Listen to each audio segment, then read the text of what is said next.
En el principio, cuando el mundo aún era joven y la tierra fresca, nació Caín, el primer bebé. Imagínese la escena. Adán y Eva sosteniendo a ese pequeño ser en sus brazos, su primer grito resonando en la tierra recién creada, un símbolo de esperanza y un nuevo comienzo. Él no era solo su primogénito, era el primer ser humano nacido fuera del Edén, lejos de ese jardín perfecto que sus padres una vez llamaron hogar. Caín no solo llevaba el título de primer hijo, un gran peso y una enorme expectativa se cernían sobre él. Fue el comienzo de un nuevo linaje, el vínculo entre el error del pasado y las promesas de un futuro. Como todo primogénito, había una cierta responsabilidad. Sería el gran heredero, el hijo que honraría a su apellido y enorgullecería a sus padres. Eva incluso dijo, «Con la ayuda del Señor tuve un hijo», como si viera en Caín el cumplimiento de una promesa, el inicio de algo grande. Pero, ¿alguna vez has notado cómo a veces el peso de las expectativas puede asfixiarte? Ser el primero, el mayor, el ejemplo, no siempre es fácil. Junto a Caín después vino su hermano Abel, más joven, más ligero, menos cargado de tanta presión. Mientras Caín crecía, aprendiendo a cultivar la tierra con sudor y esfuerzo, Abel cuidaba las ovejas, guiando los rebaños con sencillez y calma. Dos vidas, dos hermanos. Un día, ambos aprendieron sobre el sacrificio a Dios, un gesto de gratitud, un símbolo de honor al Creador. Caín, el labrador, trajo del fruto de la tierra, mientras que Abel ofreció lo mejor de su rebaño. Pero, ¿por qué uno de los sacrificios fue aceptado y el otro no? El momento pareció solemne. El altar estaba preparado y el olor a tierra recién removida aún flotaba en el aire. Caín, con las manos encallecidas por el duro trabajo, ofreció el fruto de la cosecha, el resultado de su esfuerzo. Al fin y al cabo, él había plantado, regado y esperado. Su ofrenda era prueba de todo lo que hizo, de quién era. Abel, en cambio, aportó algo diferente. No un cordero cualquiera, sino el más joven y puro de su rebaño. Un sacrificio vivo, un claro símbolo de entrega, y no era solo lo que tenía, era lo mejor que podía ofrecer. Entonces sucedió lo inesperado. Fuego del cielo descendió y consumió el sacrificio de Abel, pero el de Caín permaneció intacto. Un silencio pesado, como si el propio viento se hubiera detenido. Caín miró su ofrenda rechazada, mientras las llamas danzaban sobre la ofrenda de Abel, un rechazo, un error o algo más. ¿Por qué Dios valoró más el cordero que el fruto de la tierra? El problema estuvo en el tipo de oferta o en la forma en que fue entregada. ¿Y por qué le afectó tanto? Quizás porque en el fondo no se trataba solo del sacrificio, sino del corazón detrás de esto. Mientras Abel ofreció con humildad y devoción, Caín parecía más concentrado en presentar lo que hizo, lo que logró, como diciendo, «Mira lo que hice, me lo merezco». La ira empezó a crecer, primero como una molestia, luego como un peso en el pecho. ¿Alguna vez has sentido esto? Esa mezcla de frustración y vergüenza. Su mirada se fijó en su hermano y su corazón se llenó de preguntas. Pero antes de que el rencor lo consumiera, Dios le habló, y lo que él dijo cambiaría todo. La voz de Dios resonó, firme, pero llena de misericordia. «¿Por qué estás enojado, Caín? ¿Por qué tienes cara trastornada?» Era como si el Creador mismo estuviera tratando de llegar a su corazón antes de que fuera demasiado tarde. Dios vio algo que Caín aún no podía ver, un peligro silencioso y creciente. Pero Caín no respondió. La ira parecía hervir por dentro, mezclándose con un amargo sentimiento de rechazo y humillación. Cada palabra de Dios sonaba como un recordatorio de lo que no había salido bien, y la mirada de Abel, todavía en paz después del sacrificio aceptado, parecía intensificar el dolor. Lo curioso es que Dios no lo dejó sin respuesta. Reveló una verdad profunda como una advertencia. Si haces el bien, no serás aceptado, pero si no lo haces, el pecado está a la puerta, al acecho, queriendo dominarte, pero debes vencerlo. ¡Qué escena! Dios mismo describiendo el pecado como una bestia hambrienta agachada, lista para atacar. Una advertencia clara, un presagio. Pero estaba Caín escuchando. Era como si en su interior se estuviera librando una batalla invisible. De un lado, la voz del Creador llamando al arrepentimiento. Del otro, el resentimiento cobrando fuerza, transformándose en algo más oscuro. Caín podría haber elegido cambiar, podría haberlo escuchado. Pero, ¿qué pasa cuando el dolor de corazón se convierte en adicción? Cuando el dolor se alimenta en silencio, día tras día, comenzó a evitar la mirada de Abel. Cada gesto de su hermano parecía una afrenta, cada palabra una provocación, incluso si Abel no hacía nada al respecto. La verdad es que la lucha de Caín ya no era contra Abel, era contra él mismo. Pero, ¿qué pasa cuando alguien se niega a enfrentarse a sus propios monstruos? Fue entonces cuando un día cualquiera llamó a su hermano al campo. La voz tranquila, la simple invitación, pero detrás de ese llamado, algo oscuro ya estaba decidido. El campo era enorme, el sol doraba el horizonte, proyectando largas sombras sobre la tierra. Abel caminó junto a Caín sin sospechas, sin imaginar lo que pasaba en el corazón de su hermano. Después de todo, fue solo un paseo, un momento entre hermanos. ¿O no? Caín parecía silencioso, pensativo, pero la oscuridad ya se había apoderado de él. La voz de Dios todavía resonaba en su mente. El pecado está a la puerta, quiere dominarte. Pero Caín ya no escuchaba. O tal vez había decidido no escuchar. El rencor se había arraigado tan profundamente que ya nada parecía importar. Abel, el hermano menor, el favorecido, el recuerdo del rechazo ardía como un carbón en su pecho, y cuanto más pensaba en ello, más crecía el deseo de actuar. De repente, el silencio del campo fue interrumpido. El golpe llegó rápidamente, brutal. El sonido ahogado del cuerpo de Abel, cayendo a la tierra, resonó por todo el valle. La primera sangre humana derramada por la mano de su propio hermano. La tierra, esa misma tierra que tanto cultivó Caín, manchada por la sangre de alguien inocente. Por un breve momento todo pareció detenerse. El viento, el canto de los pájaros, el tiempo mismo. Caín miró a su alrededor. No había nadie, sin testigos. Creyó por un momento que lo que había hecho podía quedar enterrado, escondido en el mismo suelo por el que había trabajado tan duro.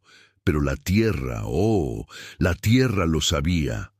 Y la sangre de Abel, incluso en silencio, gritó. Había algo más poderoso que el silencio de un campo vacío, algo que no se podía ignorar. Y cuando Dios llamó a Caín, no se anduvo con rodeos. Caín, ¿dónde está tu hermano? Caín levantó la vista y el sudor frío le corrió por la frente. El sonido de la voz de Dios resonó, pero esta vez parecía diferente. No era una pregunta para buscar información. Era como si Dios le estuviera dando una última oportunidad de afrontar la verdad, de confesar lo que había hecho. Pero lo que salió de la boca de Caín no fue arrepentimiento. No sé. Soy el guardián de mi hermano. La ironía de la respuesta resonó en el silencio, como si intentara esquivar y ocultar lo que ya era imposible de ocultar. Pero, ¿cómo ocultar lo que gritaba la propia tierra? La sangre de Abel no solo manchó el suelo, sino que gritó como un testimonio invisible, pero innegable. Y Dios, que ve hasta lo más profundo del corazón, ya lo sabía todo. Pero ¿qué llevó a Caín a negarlo? ¿Fue el miedo a quedar expuesto, la vergüenza de lo que había hecho, o el orgullo de no querer admitir que había fallado? Quizás todos juntos. Caín había cruzado una línea y ahora no sabía cómo regresar. Entonces optó por esconderse detrás de las palabras, como si el silencio pudiera borrar el eco de lo que ya había sucedido. Pero la mirada de Dios no era de pura ira. Hubo dolor y tristeza, como un padre que ve a su hijo perderse en el camino. Dios no necesitaba pruebas. Él ya lo sabía. ¿Qué hiciste, Caín? La sangre de tu hermano clama a mí desde la tierra. El peso de esas palabras cayó como un trueno. Lo que había comenzado como envidia y frustración, ahora se había convertido en un grito en la creación. Y la tierra, que antes había sido fuente de sustento para Caín, ahora se convertiría en su acusadora. La maldición estaba a punto de ser pronunciada. Pero, ¿cuál sería el verdadero castigo? Y luego vino la sentencia, pero no de la manera que Caín podría haber imaginado. Dios no solo habló del acto, sino de las consecuencias que se desarrollarían a partir de ahí. Y no se trataba solo de la tierra o del trabajo, se trataba del propio corazón de Caín. La tierra que abrió su boca para recibir la sangre de tu hermano ya no te dará sus frutos. La misma tierra que alguna vez respondió al toque de sus manos ahora se negaría a cooperar. El esfuerzo, el sudor, el trabajo duro no importarían. El suelo se volvería estéril, silencioso, como si hasta la tierra sintiera el peso de la sangre derramada. Era como si el mundo que lo rodeaba reflejara la tragedia que había causado. Y más, serás un fugitivo, un vagabundo en la tierra, sin raíces, sin hogar, sin la comodidad de un lugar al que puedas llamar tuyo. Caín, que una vez plantó y cosechó, ahora no podría mantenerse en pie, como un eco del vacío que crecía en su interior. Pero, ¿sería ese el mayor castigo, o el verdadero castigo residía en algo aún más profundo? Caín sintió el peso de esas palabras, y por primera vez su voz sonó más débil, más vulnerable.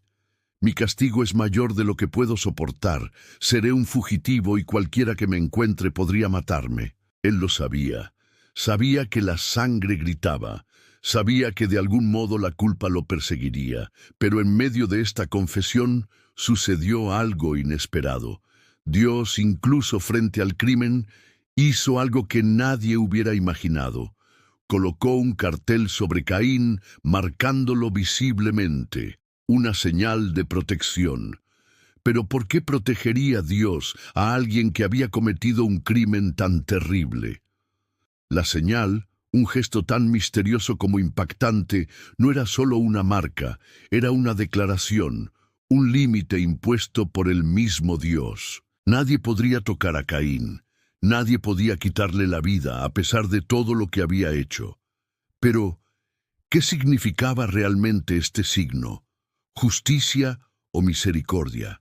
Quizás ambos. Dios no estaba ignorando lo que Caín había hecho. La tierra todavía estaba manchada. El precio aún se pagaría. Pero al mismo tiempo, el Creador extendió una protección, una especie de barrera que impedía que la venganza humana dictara el destino del hombre marcado por la culpa. ¿Y Caín, qué sintió al llevar este cartel? ¿Culpa, vergüenza o alivio? Ser marcado no significaba ser perdonado. Fue un recordatorio vivo, un símbolo de su error y al mismo tiempo de la compasión divina. Dondequiera que fuera, este letrero le diría al mundo: este hombre lleva una carga, pero le pertenece a Dios. Entonces Caín se fue, lejos, a una tierra llamada Nod, al este del Edén. Un nombre curioso. Nod significa deambular, desarraigados, como si el propio nombre reflejara su condición. Lejos de la presencia de Dios, lejos de la casa, lejos de todo lo que alguna vez conoció. Pero incluso en el exilio, la historia de Caín estaba lejos de terminar, porque en medio del vacío de su huida sucedió algo inesperado. Encontró una esposa, tuvo un hijo, y no solo eso, decidió construir una ciudad en un mundo aún tan joven. Pero, ¿qué motivaría a un hombre como Caín a construir muros y cimientos? ¿Intentar empezar de nuevo o el deseo de ocultar tu pasado? Nació la ciudad. Piedras sobre piedras, levantadas por manos callosas, quizás las mismas que una vez labraron la tierra y estaban manchadas de sangre. Caín la llamó Enoc, en honor a su hijo. Un nuevo comienzo, o un esfuerzo desesperado por dejar atrás el pasado. Una ciudad no son solo muros y casas, es un reflejo de quien la construye. Y Caín, a pesar de haber intentado empezar de nuevo, todavía cargaba con el peso de lo que había hecho. Enoc, la primera ciudad de la historia de la humanidad, no se construyó sobre la base de la esperanza, sino del escape. Era como si estuviera tratando de construir algo tan grande que pudiera ahogar el grito que todavía resonaba en su interior. Pero, ¿cómo escapar de un sonido que viene desde dentro? La ironía es que al tratar de escapar del pasado, Caín estaba creando algo que se convertiría en el escenario de nuevas historias. Pueblos, descendientes, legados. Y con cada nueva generación, la marca que llevaba se hacía menos visible, pero el espíritu de violencia parecía crecer. Lamec, uno de sus descendientes, fue un ejemplo de esto. Un hombre marcado por la arrogancia que no solo mató a otro hombre, sino que se jactaba de ello, diciendo: si Caín fue vengado 7 veces, yo seré vengado 70 veces 7. El eco de la sangre de Abel todavía resonaba, pero ahora en una forma distorsionada. El mal que comenzó con Caín parecía haber encontrado raíces aún más profundas. Y en medio de todo el silencio, como si Dios estuviera ausente de la narrativa, pero realmente se había alejado o estaba esperando algo o a alguien, Dios nunca estuvo ausente. Incluso cuando el mundo parecía cada vez más sumido en la violencia, Él todavía estaba allí, observando, esperando, porque en medio de la oscuridad que Caín había sembrado, comenzó a surgir una nueva esperanza. Adán y Eva, todavía marcados por el dolor de la pérdida de Abel y el exilio de Caín, tuvieron otro hijo, Set, un nombre cargado de significado, reemplazo, renovación, como si fuera un soplo de esperanza después de tanto dolor. Y a través de Set nació un nuevo linaje, una descendencia que elegiría caminar en comunión con el Creador, en contraste con el camino errante de Caín. Fue en los días de Set que la gente comenzó a invocar el nombre del Señor, como si amaneciera un nuevo despertar, una búsqueda de algo más allá de los dolores y tragedias del pasado. Pero, ¿aprendería la humanidad la lección o el ciclo de violencia seguiría resonando a través de generaciones? Mientras que el legado de Caín parecía marcado por el orgullo y la huida, el linaje de Set apuntaba a una búsqueda de restauración. 2 caminos, 2 historias entrelazadas desde el principio. Un vástago que intenta borrar las marcas del pasado y otro que busca la redención a través de la fe. Y así continuó la humanidad, dividida entre el peso de las decisiones y la esperanza de un nuevo comienzo. Pero, ¿qué separó realmente estos 2 linajes? ¿Fue solo la sangre o las decisiones tomadas generación tras generación? Las generaciones continuaron. El eco de las elecciones de Caín y Set resonó de padres a hijos, como una corriente que dio forma a la historia. Por un lado, el camino del orgullo, la evasión y la autosuficiencia. Por el otro, la búsqueda de conexión con el Creador, de fe, de un nuevo comienzo. Pero la historia de Caín no es solo una historia lejana, estancada en el pasado. Ella habla de algo mucho más cercano, de nosotros. ¿Cuántas veces el orgullo nos impide admitir nuestros errores? ¿Cuántas veces intentamos ocultar nuestros fracasos, levantar muros y huir de las consecuencias en lugar de afrontarlas? Y lo más impresionante, incluso después de la tragedia, el dolor y el fracaso, Dios todavía mostró gracia. La señal de Caín, El nacimiento de Set y el llamado a la adoración son pruebas de que por mucho que la humanidad se equivoque, la historia nunca termina en errores. Siempre hay una invitación al arrepentimiento y a la redención. Este viaje de Caín y su descendencia nos hace reflexionar. ¿Qué legado estamos construyendo? ¿Uno que huye de las verdades difíciles o uno que busca la verdadera transformación?